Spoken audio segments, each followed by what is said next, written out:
Bonjour à toutes et à tous, j'espère que vous allez bien. En ce qui me concerne, je suis ravi de vous retrouver, chères auditrices, auditeurs, mais aussi internautes, pour vous raconter une autre histoire à vous faire frémir. C'est celle d'Éléonore de Montclar.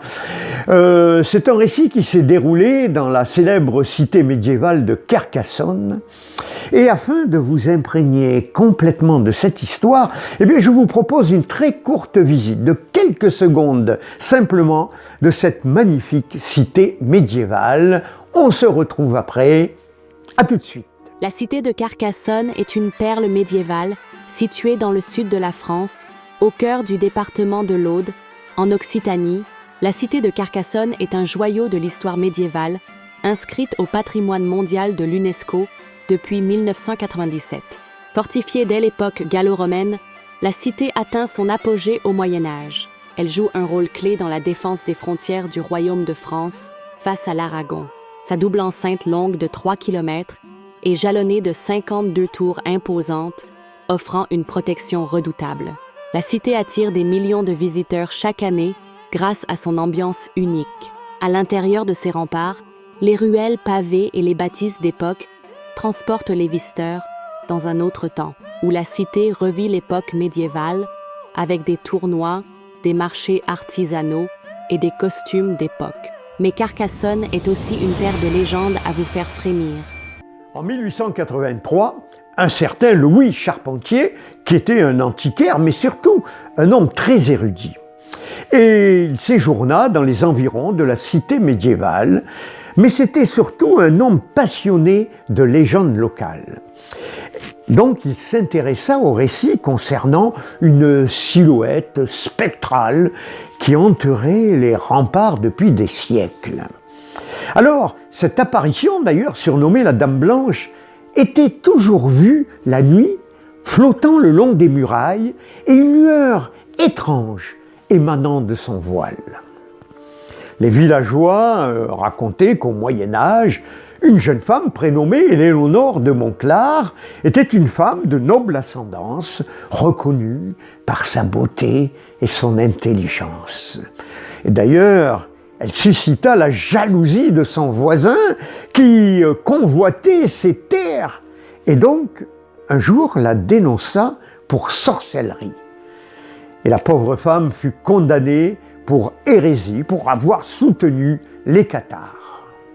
Et la pauvre Éléonore fut enfermée dans une tour sombre, avant d'être précipitée dans un puits noir, un puits situé au milieu de la cité médiévale, et elle aurait maudit ses bourreaux avant sa mort, jurant de revenir réclamer justice. Alors, depuis, de nombreux visiteurs et habitants ont rapporté des phénomènes inexplicables. On entendrait, paraît-il, des sanglots résonner près du puits. Certains même affirment avoir vu des empreintes humides menant au puits sans qu'aucune source d'eau ne soit visible. Fasciné par ces récits, notre ami Louis, antiquaire, décida d'enquêter. Et donc, une nuit de novembre, accompagné d'une lanterne, il pénétra seul dans les ruelles désertes de la cité. Le vent sifflait entre les pierres, créant une atmosphère pesante.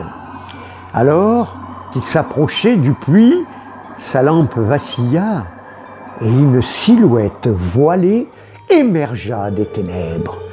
Louis rapporta que la Dame Blanche n'était pas effrayante, mais plutôt empreinte d'une tristesse insondable. Elle tendit un doigt éthéré vers lui et chuchota « Libérez-moi, libérez-moi ». Avant qu'il ne puisse répondre, elle disparut dans un souffle glacé.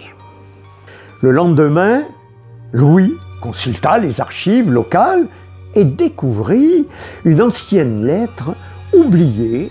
Celle-ci provenait d'un moine du XIIIe siècle confessant que les accusations contre Éléonore avaient été fabriquées pour confisquer ses terres. Cette révélation confirmait bien sûr l'injustice. Notre ami Louis Charpentier, notre antiquaire, fit ériger une petite stèle près du puits en mémoire d'Éléonore. Alors depuis, les apparitions de la Dame Blanche se sont raréfiées. Mais certains habitants et visiteurs de Carcassonne affirment que par certaines nuits, on peut encore apercevoir une lueur blanche errant près des remparts, comme une sorte d'âme en quête d'apaisement. Et pourtant, il y a quelques années de cela, un des derniers rebondissements concernant un groupe d'ouvriers qui travaillaient la nuit pour restauration de la chaussée pavée, eurent la frayeur de leur vie en apercevant autour du puits le fantôme de la Dame Blanche. Alors vous me direz, mythe ou réalité?